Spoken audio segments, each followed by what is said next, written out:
Hey guys, I'm John Setzler. Welcome back to the Kamado Joe cooking channel. Today we are going to cook a couple of steaks on the Soapstone on the Kamado Joe Classic, but we are going to season these with a little different technique. I've been doing a little reading, a little studying, and we're going to try a technique that I want to call deep seasoning of these steaks before we cook them. So let's get started.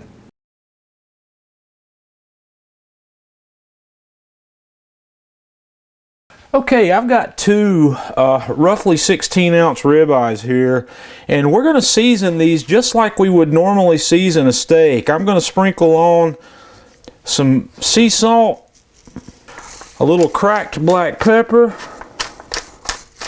a little garlic powder, and we'll put on a little onion powder, and then just a very light dusting of cayenne pepper, just barely enough where you can even see it.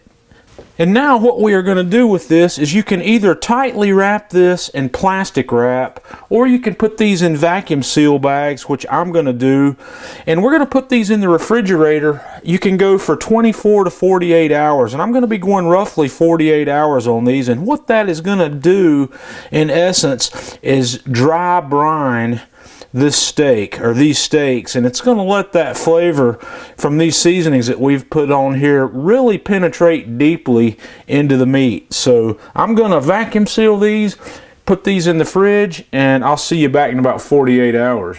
Okay, I have lit a fire mostly over on the right hand side of the firebox on my Kamado Joe Classic. So I'm going to set the divide and conquer flexible cooking rack in place, and on the right side I've got our soapstone over the direct heat side, and on the left side in the lower position I've got a heat deflector underneath my grill. We're going to set up for a little 2-zone cooking because I'm going to sear this steak on the soapstone when it gets up to temperature on both sides, and then we're going to move it to the indirect side of the grill to finish it. So I'm going to close the dome, and we're going to let the temperature in this grill, the dome temperature, come up to somewhere between 500 and 600 degrees, and I'm going to leave the bottom vent fully open, and I'm going to leave the daisy wheel fully open up here, and I'm going to close the slider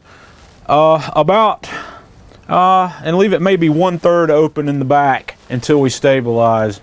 Okay, while our grill's warming up, we're going to make a compound butter, and what I've got here is 3 sticks or 3/4 of a pound of unsalted butter, and I'm just going to cream this by hand. And when I get that creamed real well, we are going to add 1 tablespoon of finely chopped fresh thyme, and I'm going to add about 1/2 teaspoon of dried oregano, 1/2 teaspoon of garlic powder, and then we're going to add about 2 tablespoons of stone ground mustard, and I'm going to work that in.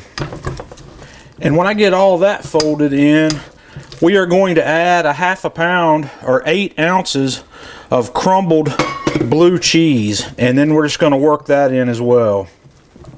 And when I get all this incorporated, the next thing I'm going to do is we're going to dump this out onto some saran wrap.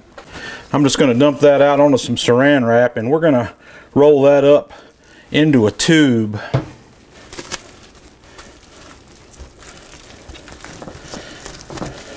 We'll roll it up just like that and just give her a twist.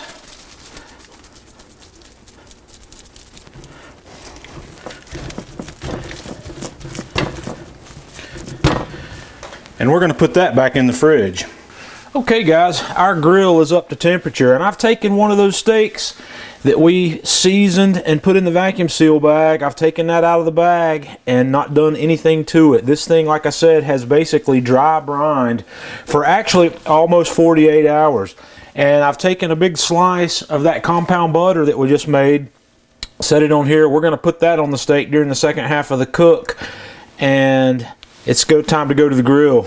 Okay guys, my grill's preheated. My dome temperature here is a little over 550 degrees, and the temperature in the center of this soapstone here is about 785. It's nice and hot. So we're going to toss this steak on and sear it for 90 seconds to 2 minutes.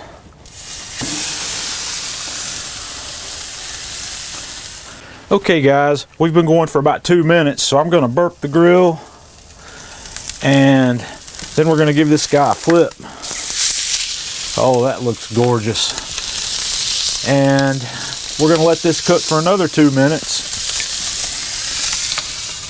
Okay, we've been going for another 2 minutes, so I'm gonna burp the grill and we're gonna pop it open and we're gonna flip it and move this guy to the indirect side of the grill, and we're going to put on that clarified butter that we made and close the lid and let it finish until we get to a internal temperature, for me, of about 125 to 128, because we're going to end up medium rare.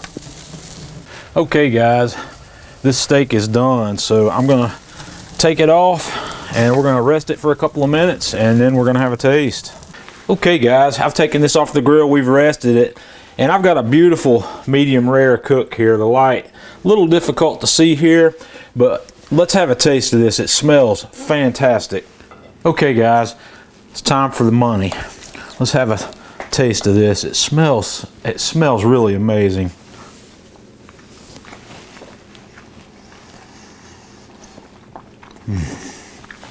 That is perfect.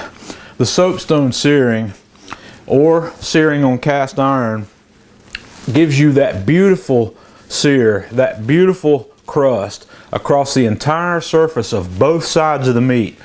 I prefer this technique over grill grates and grill, the grill marks that you get, simply because you get that nice even crust all the way across the meat. This compound butter with the blue cheese and the seasonings really brings something extra to this steak. And as you saw, the amount of that we made, it makes a lot. And what you've got left over, throw it in the freezer and take it out to thaw it next time you want to use it.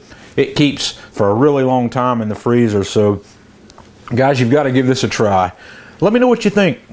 Join us on Facebook, facebook.com/Kamado Joe. Follow us on Twitter @Kamado Joe. And until next time, this is John Setzler at the Kamado Joe Cooking Channel.